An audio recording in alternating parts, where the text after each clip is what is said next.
Para quem você vive? É uma pergunta que eu faço permanentemente para todas as pessoas que estão trabalhando comigo ou convivendo comigo, porque é muito estranho a gente não saber. Eu decidi então gravar alguns vídeos.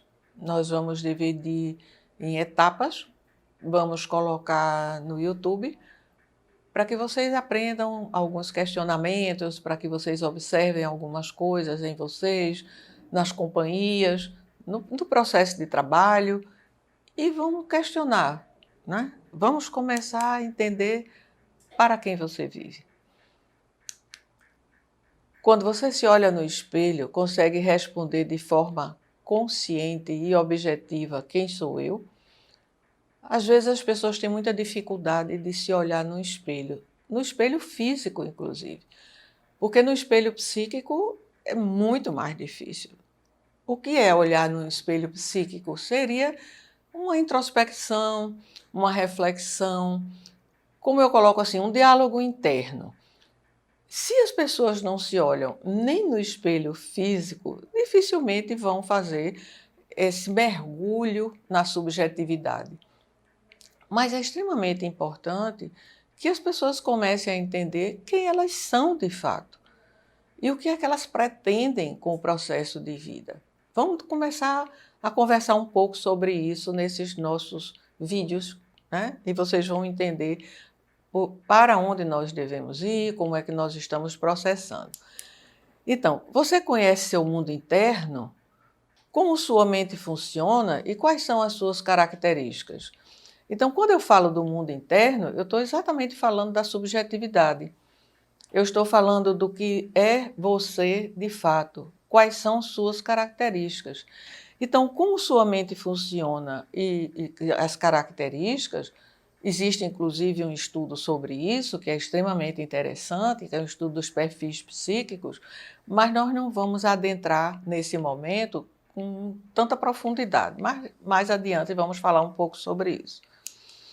Então, seu mundo interno também carrega crenças limitantes, valores que lhe passaram e você não os questiona, nem atualiza, os mitos psicossociais, os tabus, os principalmente relacionados à sexualidade. Aqui vale reforçar essa questão da sexualidade. Sexualidade não necessariamente está voltada apenas para sexo. Eu sempre procuro fazer esse esclarecimento porque quando nós falamos em sexualidade, as pessoas relacionam imediatamente a vida sexual. Então, sexualidade é a energia para a vida.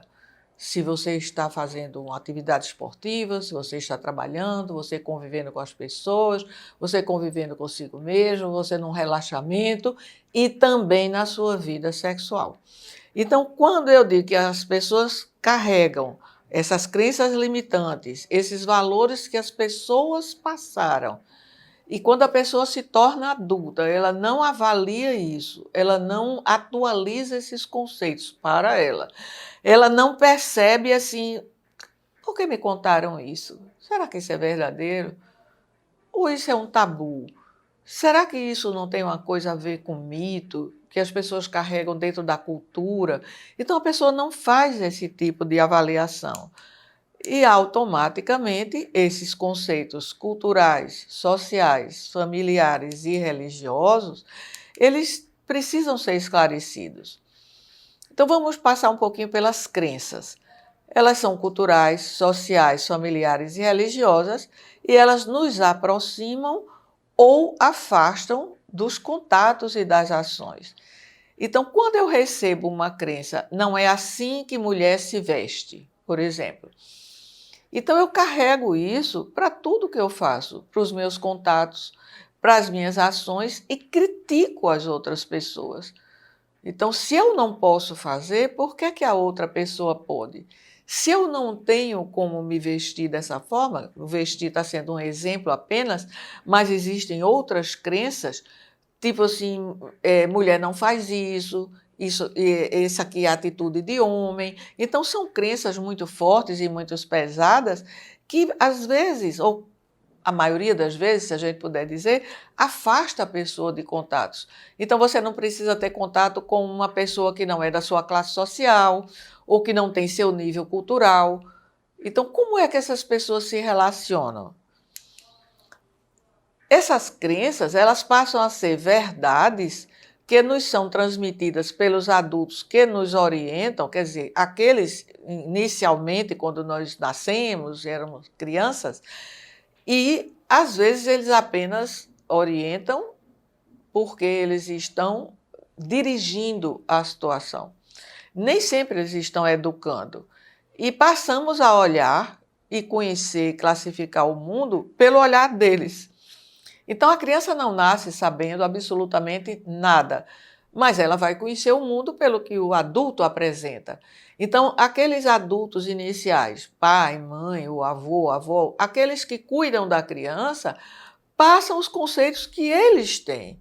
E até que ponto esses conceitos vão ser válidos, são verdadeiros, são realmente as situações adequadas para aquela criança.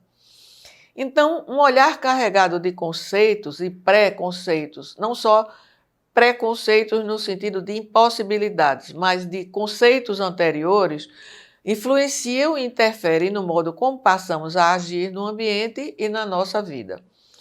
Esses padrões e perfis que dividem para homens e para mulheres também é um dificultador. Esses padrões, eles se direcionam em todas as nossas ações. Na verdade, eles regem as nossas ações, construindo inclusive dúvidas. Então, com quem a pessoa se identifica, como orienta o desejo e o prazer, isso nem sempre é válido. Eu nem sempre levo em consideração o desejo das crianças. Não, criança não sabe de nada.